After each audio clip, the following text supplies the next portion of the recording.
Hang on, there's nothing. Just a moment. There's nothing. Just a few more minutes, James. About 4 minutes to go. Okay. All right, see you guys. Good luck. Thanks, Jake. See ya. Bye.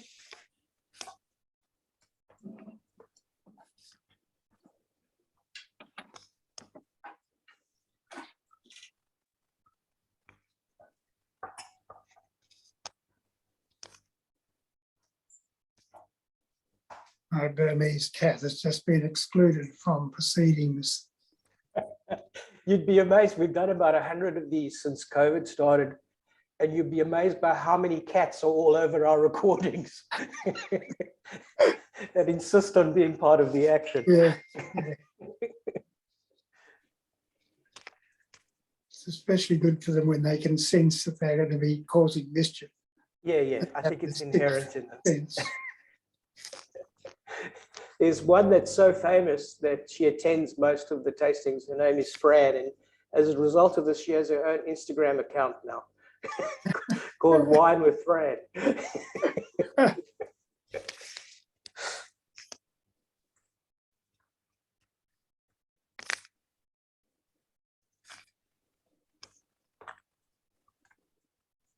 Burmese are quite noisy, right? They like to talk a lot. Yes, they do. They think they're either a dog or human, depending, but they're definitely not just a cat. Depending on what suits them at the time.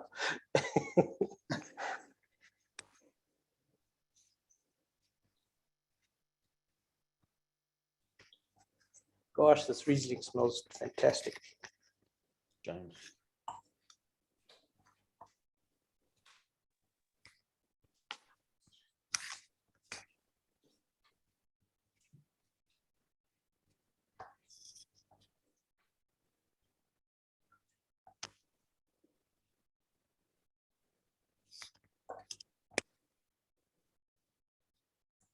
I'm glad we have all the winemakers with us today as well, just to wave.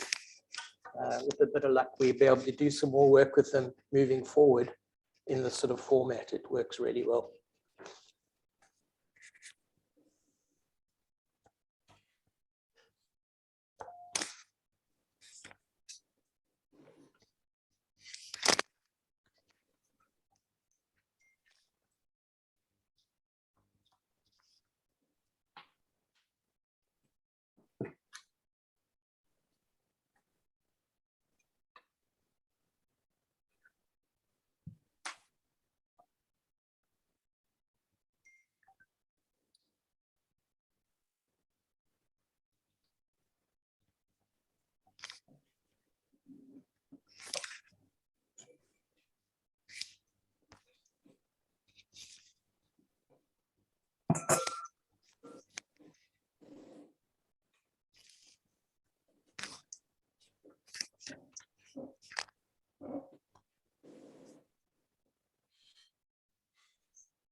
Okay, James, we're on 4 o'clock Singapore time.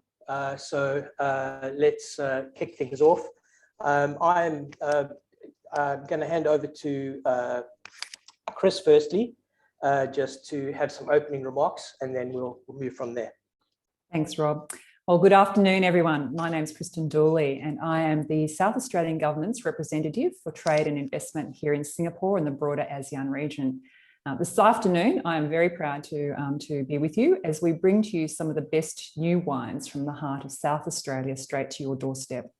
Before I proceed any further, I would like to acknowledge the traditional custodians of country throughout Australia and recognise their continuing connection to land, waters and culture. I pay my respects to their elders past, present and emerging. I would also like to acknowledge with respect the people, customs and cultures of our host country, Singapore, where today's event is taking place.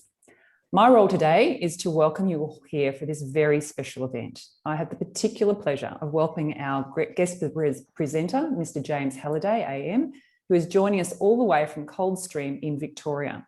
James is a highly respected Australian wine critic and vigneron whose reputation has clearly extended to the shores of Singapore, judging by the speed with which tickets to this event have sold out. I would also like to welcome our special guests, the Australian High Commissioner, His Excellency Mr. Will Hodgman, and Senior Trade and Investment Commissioner, Mr. Stephen Scully. Welcome also to the representatives of many fabulous food and wine organisations who are joining us from all over Singapore today. It is an absolute pleasure to bring to your attention these 6 fantastic examples of South Australian winemaking. Thanks to Austrade and Wine Exchange Asia for helping us to coordinate and host this unique event. Austrade's knowledge of market and its networks have been a tremendous help to our team. And most of you will be familiar with Wine Exchange Asia, which has proven itself to be a good friend to many discerning wine drinkers in Singapore during the COVID-19 lockdown. I, for one, will be eternally grateful for their online wine tastings, which have kept my husband and me sane over the past 2 years and probably saved our marriage as well too. Their professionalism in consistently delivering these high-quality events has made them the natural partner of choice for us today. Finally, welcome to all our wonderful participants. We are thrilled to have you with us this afternoon. Please make yourself comfortable, pour yourself that first glass and get ready for this unique experience. A couple of housekeeping issues before I close. Please be aware that this afternoon's event will be recorded and extracts may be used on our social media channels. Given that we have over 130 people joining us today, we are going to keep everyone on mute and with cameras off to ensure the smooth flow of the event. You may submit questions using the Q&A function on Zoom, which you should be able to see. It depends on the device that you're using, but you may be able to see it in the bottom corner of your screen or even at the top. We will have a 15-minute Q&A session at the end of the presentation, so please feel free to ask your questions by chat throughout the session, and we will do our best to answer as many as possible once we have finished showcasing all the wines. Without further ado, I would now like to hand you back to Mr. Robert Rees, Sales and Marketing Director of Wine Exchange Asia. Thanks, Kristen. Indeed, a great pleasure for our little company in Singapore to be part of this experience. I find myself very humbled and grateful to be able to introduce James. When we were doing our work through and getting the structure of this thing ready, my one comment was, there's not a single wine lover in Singapore that doesn't know James and doesn't know the Wine Companion.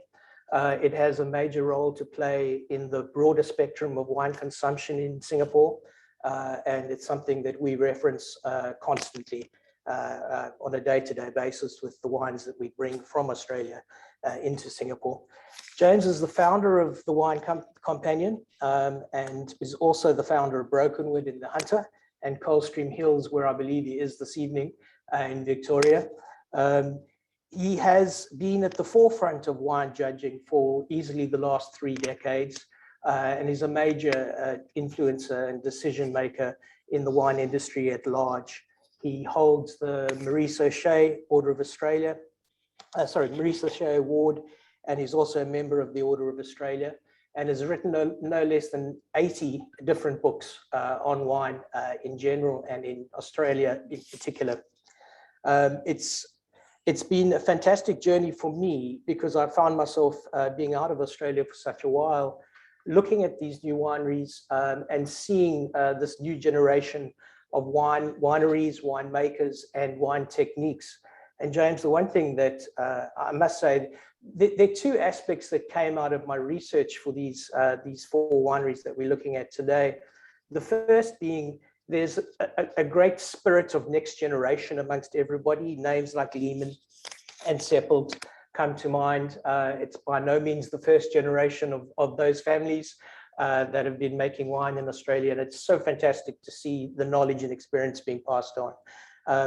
The second thing, which has really struck me enormously in researching all of these sites today, is this notion of treading lightly, stepping back, allowing the terroir to shine as opposed to trying to create wines for a specific market. It shows a genuine sense of direction and harmony amongst all of these winemakers. And before I hand over to you with a question on how you got to naming these wineries, I'd just like to acknowledge the winemakers who are here with us today. Linda, if we could turn the videos on so they can have a wave, that would be great. There's Phil and Sandra Lehman from Max and Me.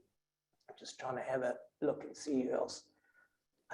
There's Phil Tabor and Nina Tabor from Blewitt Springs Wine Company.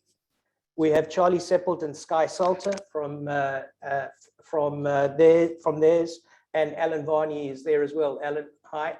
Paralian. I'm always falling over that word Paralian. Do I have it right? I've practiced it about 4 times. I hope so, guys. I haven't. Okay. we'll get back to that a little later then, I guess. That's my bad. So, James, what I wanted to kick off with was to possibly ask you how you and the Wine Companion get to recognizing these particularly emerging wineries. What are the criteria? What are the parameters that you use to get to this point? Well, firstly, it has to be their first time into the Wine Companion, so they're debuting in that sense. The other prerequisite is the wines that they have entered for the relevant edition of the Companion have generated a 5-star rating for the winery.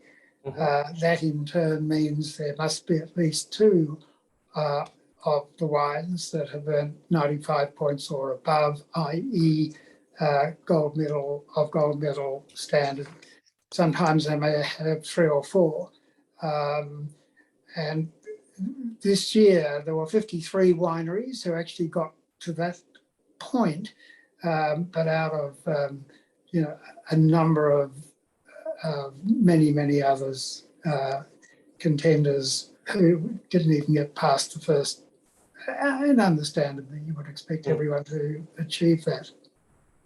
I see the number at the moment that you quote for the latest release of Companion is 3,500 wineries. That number seems to fluctuate, give and take within the industry. I think my time in selling Australian wine, that number seems to have been there most of the time. Opening and closing wineries. It's an enormous amount of wine to look at.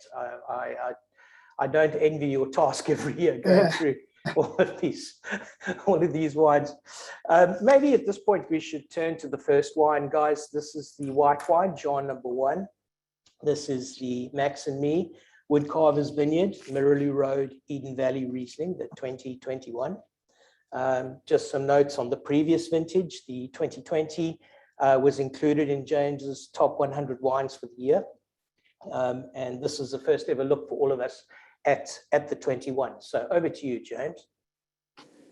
Yes. Well, the first thing I'd say about the wine, when you see this colour in now going 1-year-old wine, but it's younger than that, it's that sort of green quartz. There's no yellows in this wine, and there are certainly no browns. And just one of the things I pay particular attention to always is the colour. And of course, Australia is totally wedded to screw caps, and we will not, most of us anyway, won't retreat from that, certainly for white wines. And I think with red, there's room for argument either way. But this wine is very much the essence of Eden Valley. It's always got that lime-lemon crossover where people use the expression Tahitian lime and they talk about Maya lemon. And Maya lemon is one that I actually use where it's a sweeter lemon. It's not a sour lemon flavour. But really it's that cleanliness and the crispness and there's no brick, there's no after. It's just clean. There's a purity about it. There's an incredible purity. I noticed that you spoke in the notes a lot about this Flaxman Vineyard, where the fruit is sourced, and you mentioned a lot about the soil being quartz and schist rock, something that really lends to that crunchy minerality of it. Yes, that's correct. We won't go down the nerd path of talking about pH and stuff like that. But it is true that you definitely pick a minerally flavour out of wines of this type and origin. I think at this stage it's showing wonderful linearity. It has this sort of drive and focus, which is so wonderful. In my experience, I'm not sure if you'd agree, I often find that just immediately released Rieslings are often a little bit all over the place, but this, by contrast, is already has its chips, its ducks in a row. You can see the quality and where it's heading. Yes.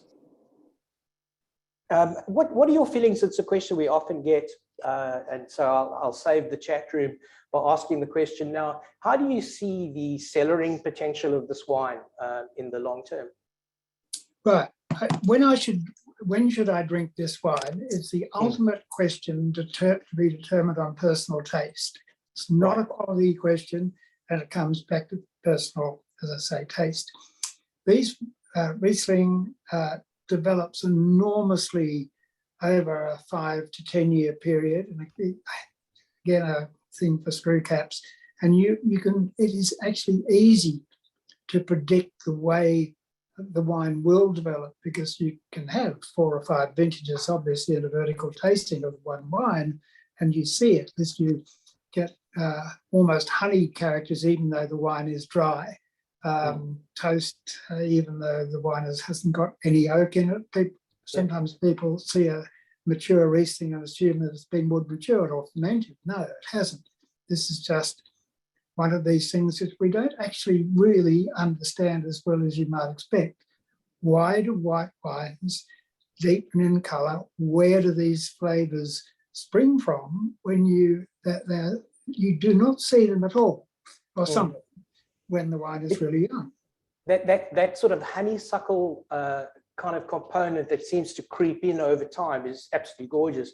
Yes. I think back to the Hunter Valley and the Semillons as well that show this, where maybe even more dramatically, where they're so aromatic at youth, but change entirely in character and focus over a period of time.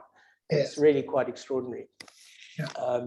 It's so interesting, Lou and I, whenever we do these tastings, I'm hoping that he'll have put the question in the chat room later, where, as I was saying earlier before we started, we've done one a week since COVID started, so easily 100. And one of the questions that we like to ask at the end of the tasting is, when no one else is looking, what sort of wine do you like to drink? And it's extraordinary, of the 100 or so winemakers that we've asked this question of in the last 2 years, I would say easily 60% of them will say Riesling is their favorite. And it doesn't matter if you're in Burgundy or South America or Napa, they all seem to lean into it as their preferred, their favored varietal. It's a little bit different for me, as from a sales point of view. I think I'll spend the rest of my life extolling the virtues of Riesling and trying to get people to drink it. It's certainly by no means the easiest varietal to sell. Well, and that's why the prices are as low as they are. Correct. So it's boon for the consumer. Yeah, we're here today at $44 a bottle for this, guys. You'll see the wines listed in the chat and in all the emails as well. There'll be a link to the 6 wines that we're tasting. Just to be audaciously commercial now, and then I promise I won't say it again. The wines that we have in allocation from the 4 wineries are all that we'll have. I understand that's all that are going to be exported of these wines. So what you're seeing today is absolutely unique experience for us here in Singapore, and our thanks again to the winemakers for doing that. Shall we move next, James, to the Varney wines Entrada, the McLaren Vale, Grenache, Mourvedre, Touriga blend? Yes, well, of course, Alan Barney and it's a winery that's recognised in this particular award. It's not the winemaker per se, and Alan's is the best new winery of the 10 selected in the Wine Companion. I am enormously addicted to this. Oh, it's amazing. It's not a style I hate the word style, but yet I end up using it. But it's that freshness, that you're almost into Pinot Noir territory in terms of the aromas that are so. What's interesting for me is it's not showing me what I would perceive as classic Grenache. It's that Tempranillo is definitely, well, Touriga by another name, guys, is Tempranillo, that seems to be playing quite a large role, despite the fact that it's only 10% of the blend. I'm tasting something that's so whole and completed. Yeah, it's just extraordinary contribution to the blend. Really wonderful. Just to point out, guys, that's 95 points from James. And at such a ridiculously good price at $39. There were only 250 dozen of this made. It blows me away. The nuance and the blending of this wine is so clever and so well put together. I think it's glorious. Yeah, he goes out of his way to avoid, these wines are killed by oak. You lose the finesse, you lose the aromaticity, that higher esters of aroma, and just generally don't do it. But you can't equally, they get a certain structural feel out of time in used oak, old oak, so it's got no flavour, but it's a softer way of aging, obviously, than the stainless steel, where it's still lending some gravitas, being in that neutral, lending some form, and I guess the Mourvedre is also playing a fair bit of a role to play in that aspect of it. Yeah. I think that the thing that strikes me the most about this is the freshness. There's just this beautiful, voluptuous, wonderful freshness to it. 60-year-old bush vines and doing absolutely their best. I see that it's a whisker over 13 degrees alcohol, which a lot of my customers are going to probably lean into.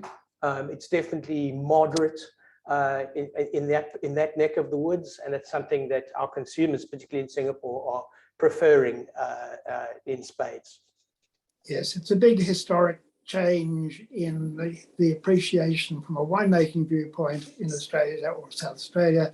Grenache used to be used for fortified wine, and for a long time you were seeing 15 and 16% alcohol with Grenache, which was awful. And so there's been this winding back and earlier picking, not just for the sake of being able to do a marketing spiel, but completely honestly, it's a winemaker's decision. It's not a marketer's decision. Could you walk us through, James, just in terms of the flavor profile of this, particularly in the mid palate? It's absolutely glorious, but I'd love to hear that from you. Well,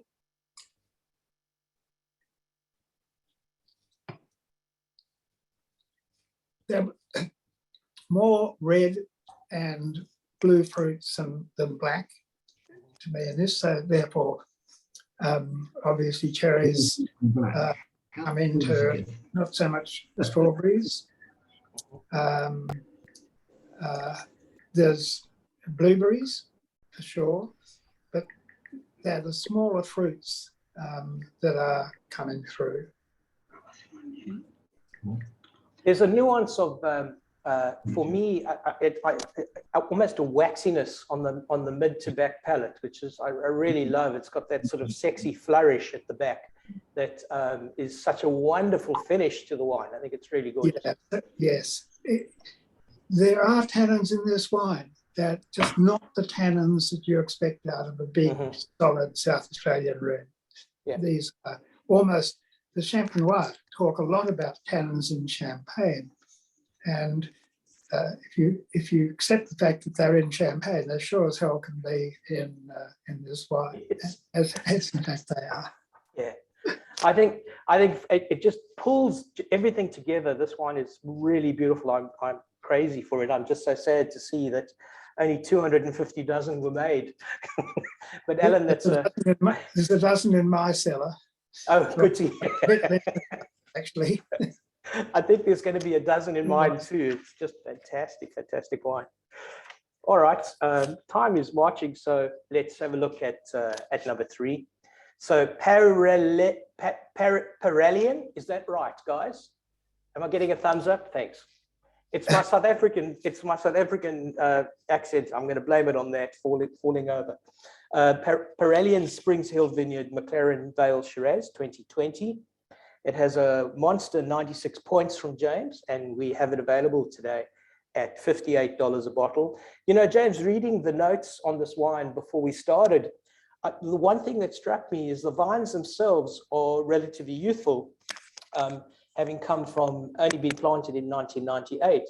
But there's this involvement in the 132-year-old wax line concrete fermenters that have obviously been around a heck of a lot longer than those vines. And I really love the idea that it's bringing the new with the history and nodding its head to place and time. And I think that's a wonderful amalgam of influences. Yes, the young vine, old vine thing. There are the very 100-year-old vines are there simply because they've always loved where they have been planted. They will not live for long at all if you put them in the wrong place. Conversely, with 10-year-old wines, I can tell you that, for example, some of the wine that goes into Grange will quite likely be of 10 to 15-year-old vines, simply because they are in a really favoured position, and you're getting this intense flavours. It's intensity of the flavours in the grape that is the make or break of the wine. There's an incredible softness to this. I read that Charlie and Sky are deeply influenced by Rhone, and that they've made a lot of wine in the Rhone region. I'm always interested in reading that the influences that take winemakers to where they're at. But undoubtedly, this is Australian in its style. There's a wonderful soft embrace to it, which is really great for a wine relatively young. I'm really enjoying that aspect of it today. Yeah, hence my comment in the tasting note that you can drink it tonight or you can drink it in 10 years. We come back with my opening gamba than that. But it's true, it really is true of this wine. I think it's an incredibly important virtue if you can strike it. It's easier said than done.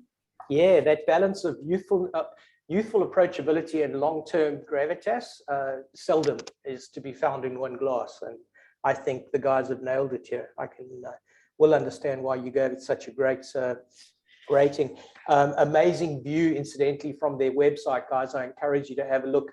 If ever you were debating whether you wanted to migrate to South Australia, that picture will probably do it. It's fantastic.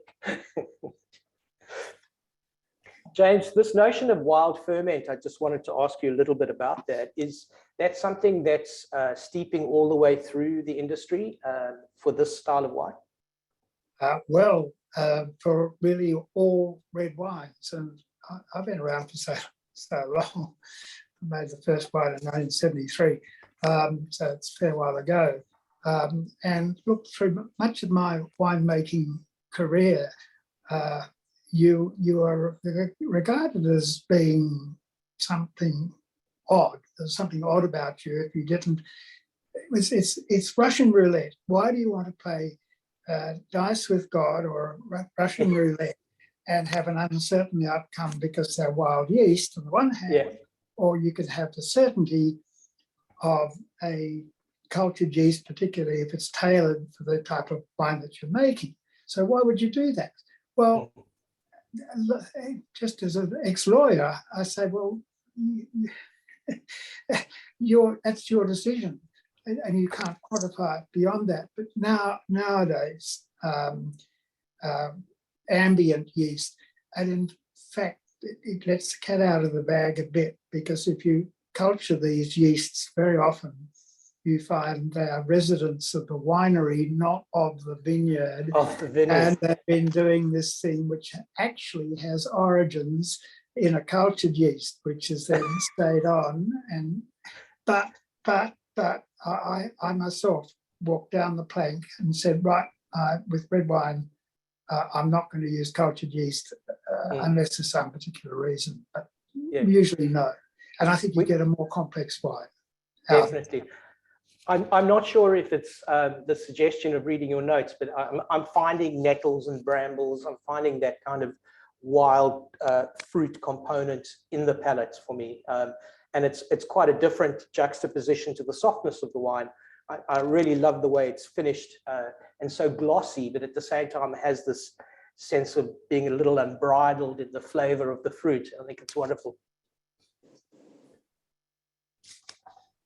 I was a little worried about how it was going to travel all the way to where I'm sitting on the other side of the world, but it's traveled exceptionally well. So my thanks to DHL for sending it all the way. Shall we go next to the Blewitt Springs, the Blewitt Springs Wine Company, McLaren Vale Shiraz 2019, from Phil and Nina Tabor. 95 points from James, and $45. Again, really, really good value. Over to you, James. Well, one thing, we have a couple of wines from McLaren Vale here, obviously. One taste mnemonic for me, or hook, if I'm looking at a wine and say I'm tasting it blind, or alternatively I know what it is, there's one thing that McLaren Vale, to me, its red wines, has to the exclusion of all others in the sense that it is so specific, and that's dark chocolate. Some people use white chocolate, but time and time again I pick up this dark, bitter chocolate. It's not sweet, it's not American oaks or anything, you know, correlative of that. I mean, this wine, yes, it was aged in maturity in French and American, but it's old, and really it's the origin of the oak is supremely unimportant at this step along the way. I think the words that jump out to me from your notes are black cherry dipped in chocolate. It's the most evocative sentence one could use. It's fantastic. But you're right. It doesn't have. It's definitely that Valrhona, that high percentage cacao chocolate flavor to it, which is really good. Just some notes I wanted to ask you. I see that Phil and Nina have planted vineyards over in three different time periods: 98, 2005, and 2008. So it's been a succession of building. And the other thing that I notice is that 80% of their fruit is sold to other producers. So what presumably what they're keeping, the 20% they're keeping is the fruit that they're most fond of, and the very best. Well, that, and there's a dreaded thing called cash flow, and behind them a dreaded thing called bankers. So often one is led protesting and screaming to part with your babies, which are the grapes that you've sweated over for 12 months and they're wrenched from you. And again, a softness, I would say, if I'm comparing the previous wine to this, that this is definitely deeper and more robust. It, for me, seems to have its elbows out a little more at this stage, which is quite interesting. We're looking at 2020 versus 2019. How would you compare the two vintages, just generally speaking, for McLaren? 19 is in front of 20, but not 20. By a huge amount. Yes, they're dangerous things, that because so much is dependent on site. It's Blewitt Springs. I'm constantly asked, where would you go if you're starting again? And it's a boring question. Good question. If it can come down to Blewitt Springs, and I'm the patron of Grenache, by the way, like I'm a patron of the seeing eye dogs, and you name it, doesn't matter. That if I was to start again, and I do genuinely love Grenache, then Blewitt Springs, there's no second or third, there's just Blewitt Springs and forget the rest. The rest. A personal view, and those who are not in Blewitt Springs will furiously. I'm sure they'd argue the point. I see the reference that Blewitt Springs boasts 75-million-year-old fossilized soils. Is that something that's quite contained within that subregion? 750 million, not a mere 75 million. Oh, sorry, that's my South African. Yeah, 750 million. That soil structure in Blewitt, is that something that's particular to Blewitt Springs? Well, it's a combination with that and its sandy texture. It's got that wonderful ability that some soils have, where they're at one hand free draining, and yet they've also got reasonable moisture retention capacity. So that's why you can see the finer, softer type of profile. Possibly, I'm getting a text on WhatsApp to ask you how you would compare Paralian to Blewitt Springs from a flavor point of view. From a flavor, I guess you've dealt with it in some detail already with the Paralian, so we might move on. I might leave that WhatsApp at this point. Let's go to wine number 5. Back to Max and me, the Boongarrie Vineyard, Eden Valley Shiraz, 2017. This is now 97 points from James at $69. And this comes off their home block. James, I was going to ask you a little bit about the Poonawata Vineyard, which is where the cuttings for this vineyard actually come from.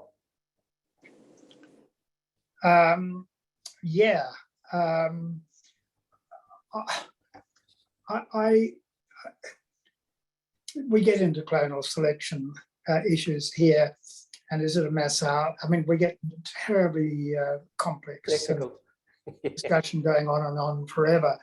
Yeah, depends whether you go around the vineyard and you simply take cuttings more or less deliberately randomly from that vineyard, or whether you try to, either by looking at the morphology, the way the vine is shaped, or by other means, you try and hit vines with certain characteristics. Again, it's a bit like the cultured yeast, wild yeast discussion. Yeah. But I think that there is a lot of merit in getting cuttings from very old vines. Brokenwood, after my time there, I had nothing to do with this, but they took a lot of cuttings from very old vines and found, or some cuttings from very old vines, that they were inferior. In the end, they were inferior. Oh, really? It didn't work for them. So I don't think it's a universal stairway to paradise. Yes. I see reference here to this wine enjoying 30% new oak. It's certainly not overt in the nose or on the palate. There's, again, the softness, beautiful gentleness about the wine. Yeah, I think this has a lot to do with, well, some corrections, some to do with, as with the Blewitt Springs. 2017 was an exceptionally cool vintage. With 2021, which we just had, has also been a wonderfully cool vintage. And I know us in the Coldstream Hills, we are over the moon about the result of this. Takes us back to 88 or really, that's marvelous. Anyway, but you avoid those heat spikes and those stresses typically when you find these later ripening. I mean, you can see that Phil Lehman with this Eden Valley Shiraz, he hasn't hustled off the vines. It's 14.6, so it's no sort of wimpy wine. But the balance is there. You're not. It's definitely not. It's not making a point of view on the alcohol at all. There's that notion of evenness in the wine that I think is just glorious, and is a great reflection of Eden Valley. It's really wonderful. Again, guys, only 220 dozen of this made. We have it available today. I hate to sound like one of those shopping channel people, but I won't reference it too much, James. Let's take a look at the final wine, the Varney wine Shiraz 2017. Even tinier production. 87 dozen made. James has given it 96 points. Again, this is the best new winery award for all of Australia. I see, James, that this is drawn from 3 different sites. Yes. I actually haven't asked Alan how many buckets he got from site 1 and how many buckets from 2, buckets from 3, but it would have been of that dimension. Yes. I think he can't answer for himself. Yeah, we have him on mute, but he's not saying anything. But it can't be a heck of a lot. But I see a very direct line, even though we've totally different varietal play here. But Alan's the Varney touch is a really silken touch. It's a delicate touch, but not making wimpy wines. They're wines that demand to be, I think, taken. They say, "Hey, have a look at me." Yeah.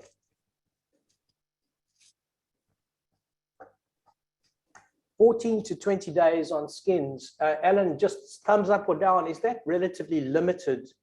A number of days by way of looking at the national average of how long Shiraz sits on the skins? No, it's just. Is that about right? About the same. Okay. Yeah, no, it's all over. It can be a very long period of time. I mean, months even. Yes, because I'm thinking of the Tuscans. They'll leave it on the skins and forget about it. It's some extraordinary periods of time. Yeah, 14 to 22 is at the longer end of the spectrum, but of course, there's a couple of things here: pre-fermentation, cold soak, active fermentation, and then maceration after the end of fermentation. And I can't go into that detail in these tasting notes because I don't have space to talk about it all. Yeah. But you can bet that there's probably a bit of each, given these 3 different sites. Some of them would have been longer, some of them would have been shorter time on skins. Right. So they produced independently and then you blend them together. That would be the approach here. Got it. Yes, I would. Well, it's such tiny quantities. To be honest, I didn't throw that question at Alan. I know he'd be jumping to try He's to nodding. answer. Yeah. Yeah, he's nodding. So I think we're on track.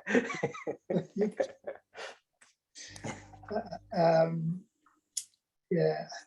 I think that this wine has prodigious time ahead of it. It's I love its structure. You know, I'm just thinking of a Steinway piano. It just glides. Everything about it is just so finished and Yeah. It's really beautiful.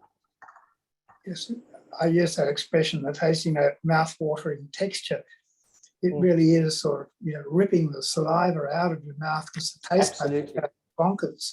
Yeah. And they're jumping around. And I think for me that's highlighted all the way through in these 6 wines that we've looked at today. Is this softness. I don't know.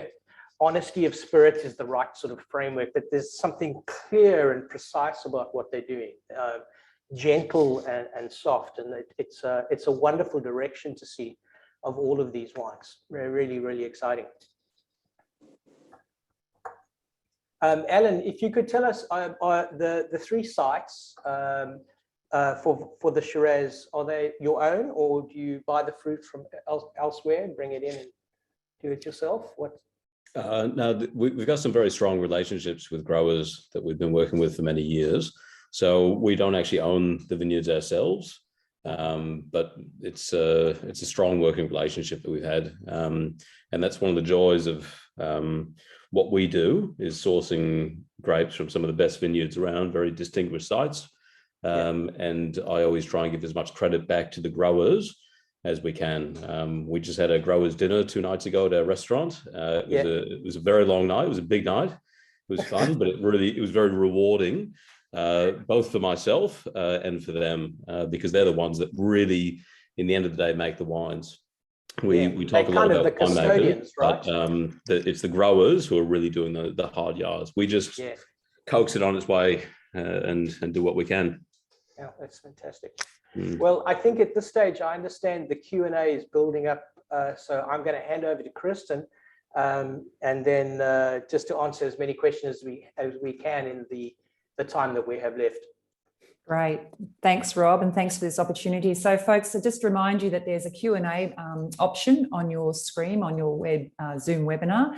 So feel free to start typing in those questions, and we'll get through some of those now. I mean, we've got unprecedented access to James and to the winemakers. So this is your chance to really ask those great questions. So, James, the first one that I've got for you has come in. So first of all, thank you to James, Robert and the winemakers for today. And we've tasted several McLaren Vale Shiraz with limited intervention today. Could you share a little more on the Scarce Earth project and whether that is continuing? Well, that one's coming to me.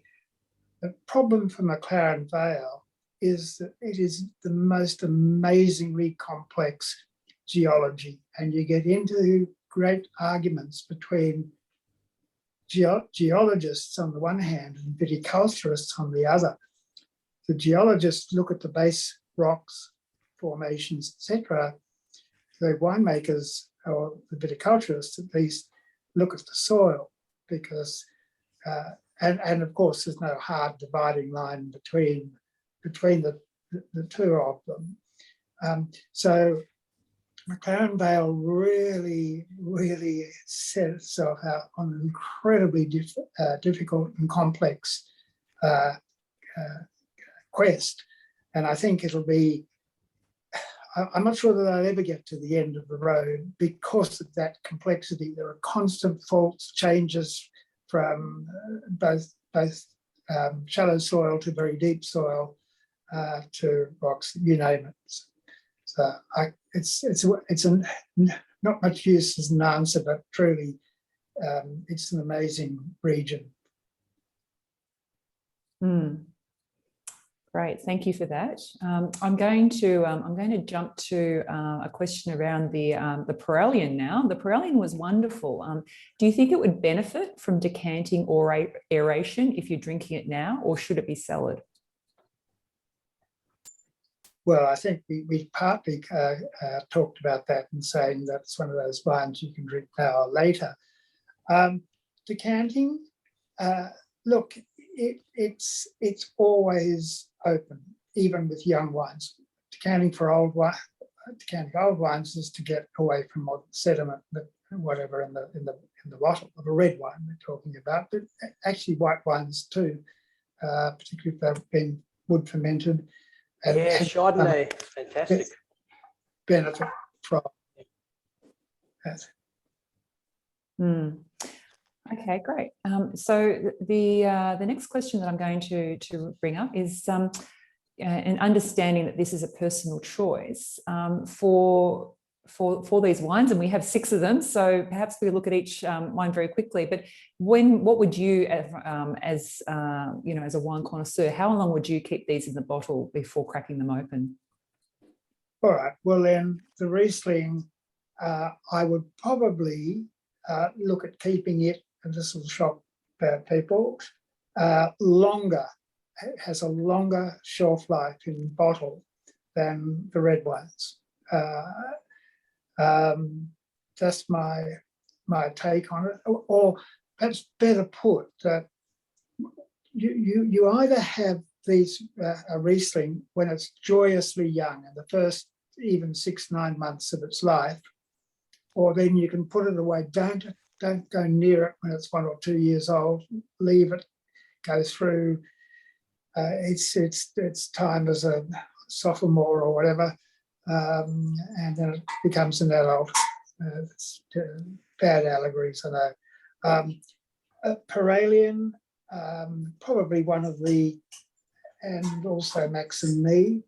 Alan Barney's wines, I would, because they are so balanced, they will live for many years, and they will give you different things along the pathway. You will find different things to enjoy. But I draw 2 lines in a cross. The line going down on the cross is the fruit line. It's at its maximum when the wine is first into bottle. the upstroke, the other part of the cross, is complexity. The wine gains complexity.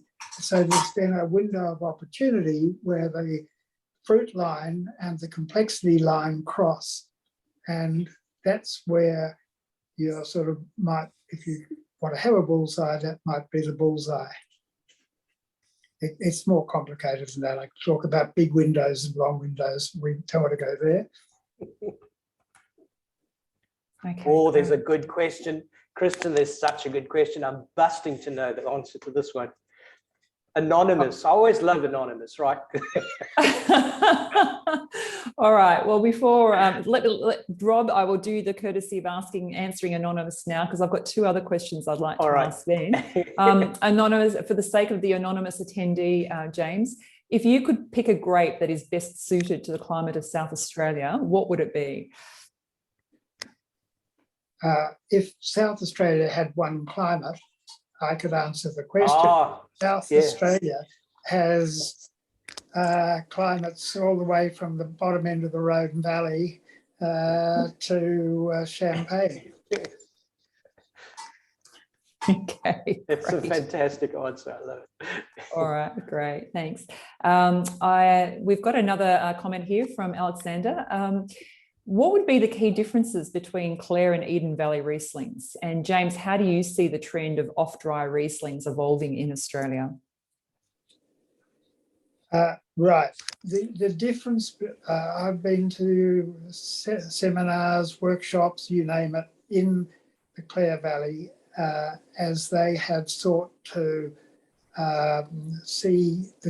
nail the differences between Clare. I would answer it by saying that it's almost a textural thing with Eden Valley, where the fruit line is more rounded, whereas in Clare you see more blue slate over in the Polish Hill region area, but you have the structure texture is more grainy than Eden Valley.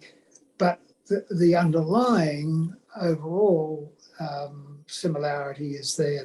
They're not easy to tell apart. A lot actually does depend on how they're made. And of course, again, we get this thing about sites, but yeah. And the question about off-dry Riesling, which is a great question, Alex. Thanks for that. Yes.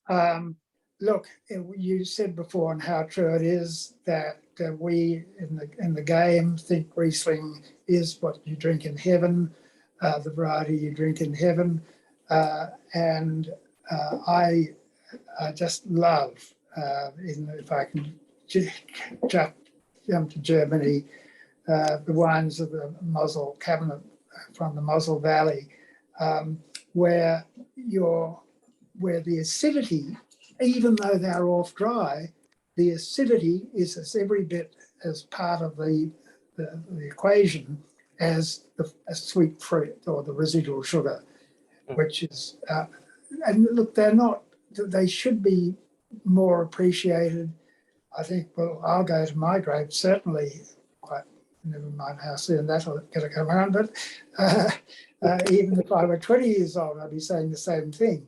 It's a really hard sell. I keep on thinking it goes back to the days of Kaiserstuhl in Australia and the really awful sweet wines that we used to have. But generations have moved on, and I don't understand why the younger generation isn't happy to give them a fair. I think, James, speaking from my client base, I would say the come to Jesus moment with off-dry Rieslings is when they're having spicy food. You know, if you're sitting and you're having a Luxor or 20 other things I can think of in Singapore, it's match made in heaven. But until that happens, people will always be put off by that residual sugar component. Yeah. And whenever I go to China, I eat a lot of Chinese food in Australia. And if it's a BYO restaurant, I just take off-dry Riesling and peanut. With things like Szechuan, incredible, just amazing. Sorry, Chris. No, that's okay. I'm just going to go back to the Scarce Earth project, James, and ask your view on the Scarce Earth project in McLaren Vale. Sorry, what was the question? I'm just wanting to revisit a little bit around the Scarce Earth project. Can you tell us Yeah. what is your view on the Scarce Earth project in McLaren Vale? I thought I tried to explain it before. Yeah, I think It's trying to pin the tail on a donkey or a needle in a haystack, because McLaren Vale has more complex soil/geology than any other region in Australia. So scarce earth, well, you know, they're the things that go to make atomic hydrogen bombs or whatever. rare earth, yeah. Rare earth. All right. I think you Australians have got the corner on the market on that stuff, if Rare earth. my reading is correct. Right. All right. Well, this is going to be an interesting question to ask you, James. And thank you for sharing your passion about wines today. What would you say was your favourite all-time favourite wine? What, you mean variety or the style, or well, I mean, I'll be cheeky and say that's easy to answer. Domaine La Romani Conti itself. In other words, Domaine La Romani Conti. The next one off the firing line is La Tâche, and I'm always happy to put up with the Tâche if that's the only thing on offer. If anyone wants to come to my house with a bottle of La Tâche in hand. Well, let me tell you, Ed be able to Sheeran live. shares your passion for La Tâche. There was a picture taken of him exiting a nightclub in London last week with a bottle under his arm. He nicked it out of the restaurant. So next time I see the picture, I might put you guys together. Okay, great. Well, the questions are coming thick and fast now. The next one we would like to get your views on is, could you speak a little more on the emerging Mediterranean varietals throughout the McLaren Vale and the impact of climate change? Well, the impact of climate change, there's been no Australian region, to my knowledge, that has winery that's moved out of region A to go to B or C or D. One exception, Ljubljana, who went from the Riverland and the Murray River 20 years ago to make sparkling wine in Tasmania. That's a bit extreme, and it's nothing to do with climate change. It's an awful lot talked about it, but the winemaking responses and the viticultural responses to changes in climate are many and various. The vine is actually botanically known as a drought-resistant species. So just shortly put, we're not seeing any move as such. What you are seeing to a degree, and particularly is reappraisal of canopy management, the way you grow the vines rather than the way you make the wine. So that was the climate change bit of that. What was the Mediterranean varieties?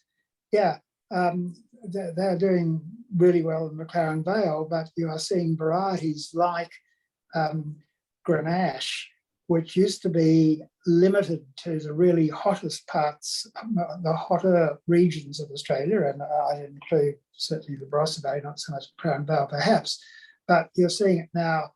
There's some beautiful Grenache being made in the Yarra Valley, which theoretically isn't on, but it is.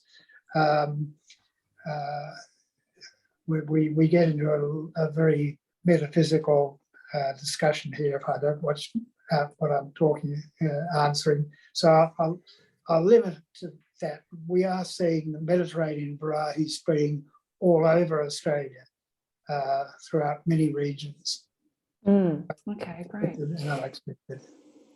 Next question, perhaps a little controversial, but as a fellow Grenache lover, what is your favourite 100% Grenache in Australia and the old world, if that matters.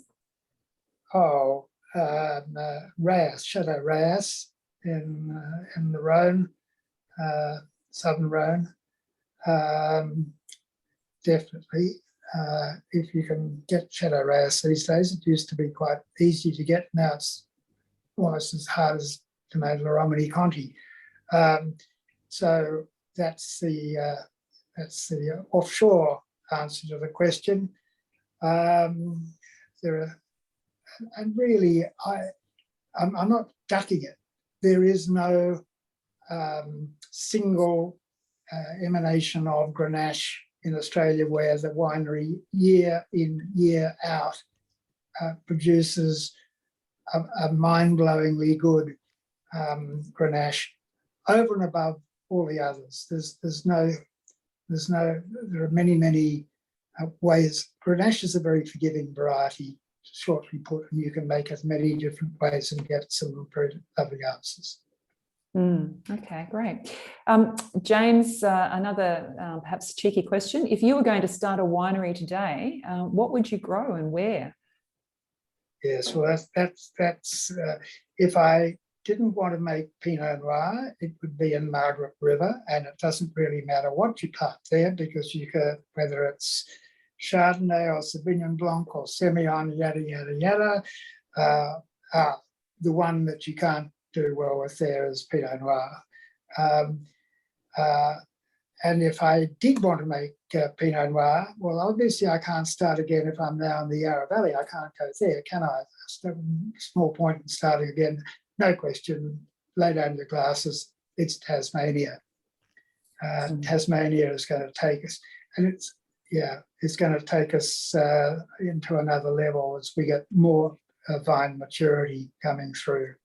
They're beautiful wines. Well, I think that's probably going to be music to the ears of our High Commissioner here in Singapore, who hails from Tasmania, and a very proud representative of Australia, but also of the lovely state of Tasmania. Ladies and gentlemen, I think that's going to need to start wrapping it up for the webinar today, because we're getting very close to that tipping over to that sort of 5 o'clock mark here in Singapore, and I think 8 o'clock where you're sitting in Coldstream, James. So I would like to really thank you both for participating and giving us such an extraordinary and wonderful opportunity to explore these best new wineries for 2021 from the Halliday Wine Companion. I'd like to say that there will be a survey about this event, which I think is going to be sent out tomorrow via Rob and in an email, and we would really, really love to hear your feedback about this event and whether you would like to see more of its kind. So I will then thank you to all the participants. Thank you to all the people who have worked so hard to bring this to you today, and a particular thank you to our wonderful wineries who have actually created and put the effort into making these beautiful wines for us to drink. And I sort of neglected to mention that at the beginning of the session, but of course they are really the stars and the reason that we're hosting this wonderful event. So I will now pass back to Rob, and Rob can wrap it up. Thanks to everybody. It's interesting during this time of COVID that we've changed the way we market wines and the way we taste wines, and there's been a lot of things that have not been good about COVID, but one of the good things is that we're getting to meet winemakers like this and people as fantastic as James in this kind of environment. And I got a sneaky feeling that things might have changed forever, and we'll be doing these for quite a long time. So thank you all so very much. You'll get an email from me with a link to buy, as well as a copy of the recording. And I hope to see you all again soon. It's been a wonderful tasting. Thank you so much. Thank you, everybody. Good night. Good night. Well done, Rob. Thanks, James. See you. Bye-bye. Yeah.